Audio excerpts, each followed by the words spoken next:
Pang-service award. Ang sabi sa Revelation 20 verse 12, nakita kong nakatayo sa harap ng trono ang mga namatay, maging dakila at hamak, at binuksan ang mga aklat. Binuksan ng isa pang aklat, ang aklat ng buhay. Hinatulan ang mga patay ayon sa kanilang ginawa, batay sa nakasulat sa mga aklat. Mahalaga ang ginagawa natin habang tayo ay nasa lupang katawan dahil kasali yun sa tutuusin pagka humarap na tayo sa ating final judgment. Hindi ito dapat panakot, dapat itong pang-engganyo sa bawat tao dahil lahat ng magagandang ginawa natin ay nakalista sa aklat na binanggit doon sa Revelation 20 verse 12. It will be an awarding ceremony, except that someone will have more awards than others. Tandaan natin na lahat ng ating ginawa, hayag man o lihim, ay nakasulat sa mga aklat na ito. Mga aklat ang nakalagay. Binuksan ang mga aklat. At ang isa sa aklat na ito ay ang aklat ng buhay.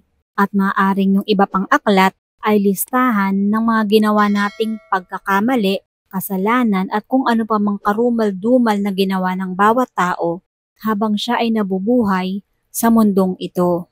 Lahat tayo ay may pananagutan. Magkakaiba lang ang mga dami at laki, pero binibigyan tayong lahat ng Diyos ng karapatan at tungkuling tumulong. Excellence is expected. Kung kakanta ka sa choir, memoryahin mo na yung kanta. Of course, pati yung tono. It is unforgivable to read it from your notes habang kumakanta ka. Well, sa iba, maaaring mas okay yung may nakalagay na listahan sa harapan para hindi nakakalimutan. Pero di ba mas maganda yung sa ulo mo para kung ano man ang mangyari, maganda mali-mali man ang tugtog, alam mo ang tono at alam mo ang lyrics. Kung Sunday school teacher ka, Monday pa lang, dapat nakaredy na ang lesson mo para sa linggo. Hindi yung Saturday night na wala ka pang naihanda. Kaya kung tutuusin ang mga ginawa natin sa lupa, dapat nangunguna doon yung paglilingkod natin sa Panginoon.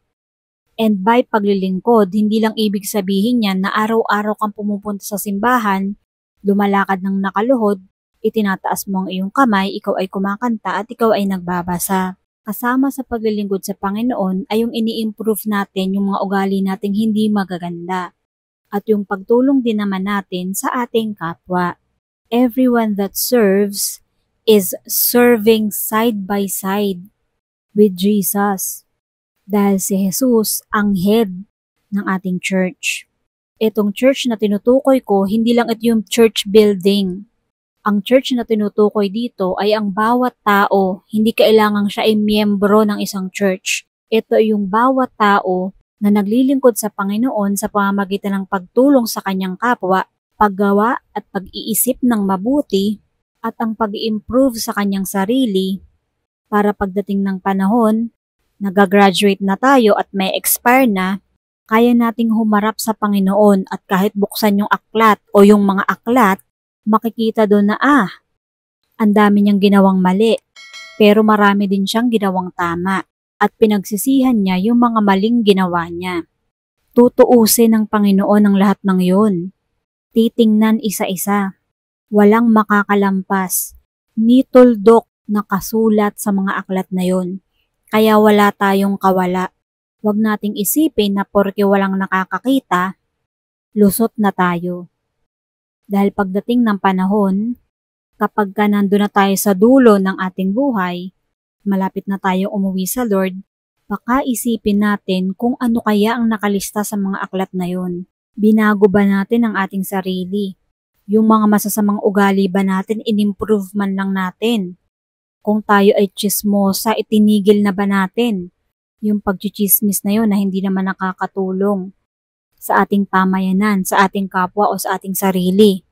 Yung paninira sa kapwa, yung pang-judge sa ating kapwa, yung pangingikil ng mga tao sa kanilang kapwa, yung pang-aapi sa kanilang kapwa-tao, maging sa mga hayop na ang Panginoon din ang gumawa. Lahat ng yan nakalista. Kaya wag tayo magpakakampante. Jesus might be invisible at hindi natin siya palaging nakikita o naririnig at times, but whenever you work for the furtherance of God's kingdom, para mapalawak pa ang kingdom ng Panginoon, you are working side by side with Jesus. Yung katrabaho natin si Jesus is the best way to fellowship with Him. So yun ang pagtuunan natin ng pansin. Yun ang gawin nating goal. Hindi masama na meron tayong travel goals, family goals, friendship goals, pet goals, social media goals. Pero dapat number 1 nating goal ay yung fellowship natin sa Panginoon. Dahil at the end of the day, ang lahat sa mundong ito ay hiram lang. At kahit ano dyan, ginto, diamante, mamahaling mga gamit, ang mga mahal natin sa buhay, hindi naman natin sila maisasama kapag umuwi na tayo sa Panginoon. Hindi naman natin pwedeng sabihin na, Lord, isasama ko na lang po yung pamilya ko para sama-sama together. O kaya, Lord, dadalhin ko tong diamond ko. O kaya, dadalhin ko po tong mga alaga ko. Kasi hindi mo naman sila magagamit sa kabilang buhay. Aanin mong diamante doon, aanin mong masasarap na pagkain. Hindi ka na magugutom, hindi ka na magkakasakit, hindi mo kailangan ng kayamanan. Dahil pag nandun ka na, wala ka ng ibang kailangan.